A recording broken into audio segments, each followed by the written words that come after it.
دوستو، رومانہ جب دربار پہ جاتی ہے تو اس کی ملاقات فرحاد سے ہو جاتی ہے۔ وہ جب فرحاد کو دیکھتی ہے تو اپنے والدہ کے ساتھ فرحاد کی طرف لپکتی ہے، لیکن فرحاد اسی وقت دربار سے باہر نکل جاتا ہے۔ وہ اس کے پیچھے آ جاتی ہے۔ فرحاد دربار سے باہر نکل کے سائڈ پر کھڑا ہو جاتا ہے۔ فرحاد جو ہی واپس مڑ کے دیکھتا ہے تو رومانہ اس کے سامنے کھڑی ہوتی ہے۔ رومانہ اس سے بات کرنا چاہتی ہے اور اس کو یقین ہو جاتا ہے کہ یہ دیوانہ ہے، یہ کچھ اور نہیں ہے، یہ ماہی کا دیوانہ ہے۔ وہ کچھ اس سے بات کرنا چاہتی ہے، لیکن فرحاد اس دوران غائب ہو چکا ہوتا ہے۔ فرحاد ایک دربار پہ گدی نشین ہو جاتا ہے، وہیں اس کا ٹھکانہ ہوتا ہے۔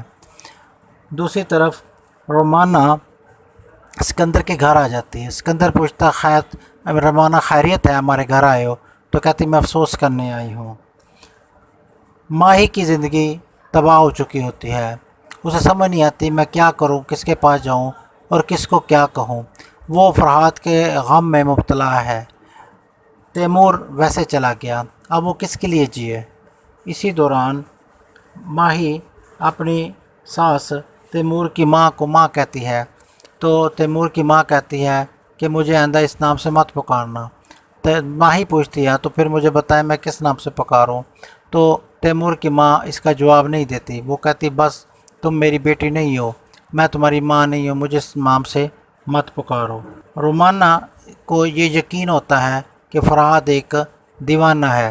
وہ فرحاد کے عشق میں مبتلا ہو چکی ہوتی ہے، وہ فرحاد کی تلاش میں ہوتی ہے، جبکہ فرحاد ایک دربار میں گدی نشین ہو جاتا ہے۔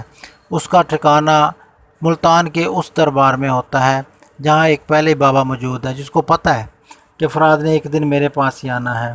تو اب ناظرین دیکھنا یہ ہے کیا رومانہ فرحاد کو مل لے گی؟ فرحاد جو کہ ماہی کے عشق میں مبتلا ہے اور اس کی واحد نشانی ماہی کی ایک موتی ہے جس کو تیز بنا کے اپنے گلے میں ڈال لیتا ہے۔ اب دیکھنا یہ ہے کہ کہانی کیا رخ اختیار کرتی ہے۔ کیا ماہی فرحاد کو مل پائے گی؟ کیا فرحاد ماہی کو مل پائے گا؟ ماہی جو کہ بیوہ کے طور پہ تیمور کے گھر میں رہتی ہے، اور تیمور وہ جو پہلی رات سے پہلے ہی فوت ہو گیا، بیوہ کس چیز کی؟ ماہی کو سمجھ نہیں آتی میں کیا کروں۔ اسی دوران ماہی کی ماں روتی ہے کہ میری معصوم سی بچی ہے، اسے تو کچھ نہیں پتہ اس کے ساتھ کیسا ہو گیا، ایسا کیوں ہوا۔ لیکن ماہی کا والد اسے سمجھاتا ہے کہ صبر کرو، اللہ سب ٹھیک کر دے گا۔ تو ناظرین اب یہ سب کچھ دیکھنے کے لیے کہ کیا اس مسئلے کا حل کیا نکلے گا، یہ کہانی کیا رخ اختیار کرے گی، یہ سب کچھ دیکھنے کے لیے نیکسٹ ایپیسوڈ کا انتظار کیجیے۔ اگلی کہانی بڑی دلچسپ ہونے والی کہ اگلی قسط میں کیا ہوگا۔